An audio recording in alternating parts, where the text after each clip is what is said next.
Gardner, and this is the NRA-ILA Grassroots News Minute for Friday, January 30th. Here with today's first story is correspondent Krista Cupp. Thanks, Brent. NRA-ILA has received many recent inquiries regarding the Obama administration's order to all federal agencies and departments to halt all pending regulations until incoming administration staff can review them. In particular, members are concerned about the order's impact on the new rules governing the concealed carrying of firearms in national parks. In a statement issued only hours after Obama took office, the White House said, "This afternoon, White House Chief of Staff Rahm Emanuel signed a memorandum sent to all agencies and departments to stop all pending regulations until a policy and legal review can be conducted by the Obama administration." The tactic of halting pending orders is commonly used by incoming administrations to delay so-called midnight regulations enacted by the outgoing president during the time period between the election and Inauguration Day. While it's common for an incoming administration to make such an order, it does not appear that this action would affect the new parks rule.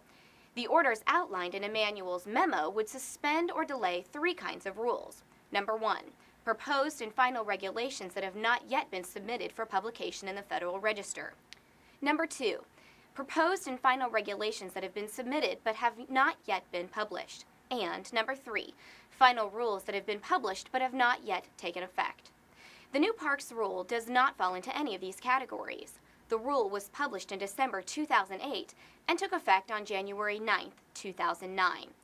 To repeal the rule, the new leadership at the Interior Department would have to publish a new proposed rule, take public comment on it, and eventually publish a new final rule.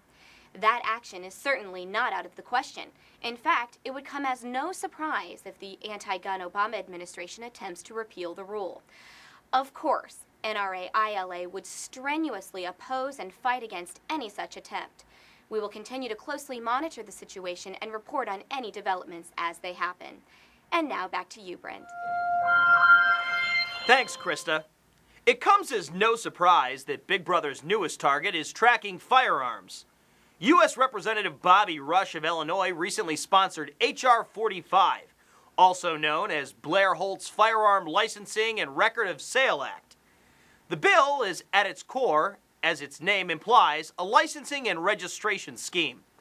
The measure calls for all handgun owners to submit to the federal government an application that shall include, among many other things, a photo, an address, a thumbprint, a completed written firearm safety test, private mental health records, and, of course, a fee. And those are only some of the requirements to be licensed. The bill would further require the Attorney General to establish a database of every handgun sale, transfer, and owner's address in America. Moreover, the bill would make it illegal to own or possess a qualifying firearm, defined as any handgun or semi-automatic firearm that can accept a detachable ammunition feeding device, without one of the proposed licenses.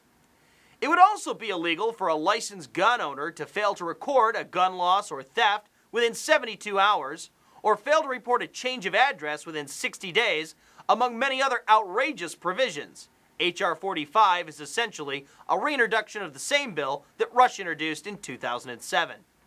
It contains much more of the same language as H.R. 45 and was co-sponsored by several well-known anti-gun legislators, including Barack Obama's Chief of Staff, Rahm Emanuel. H.R. 45 currently has no co-sponsors, but rest assured that the NRA-ILA will continue to monitor this bill closely and will keep you informed of any developments if they materialize. For more on these stories and up-to-date legislative alerts, please visit our website at www.nraila.org.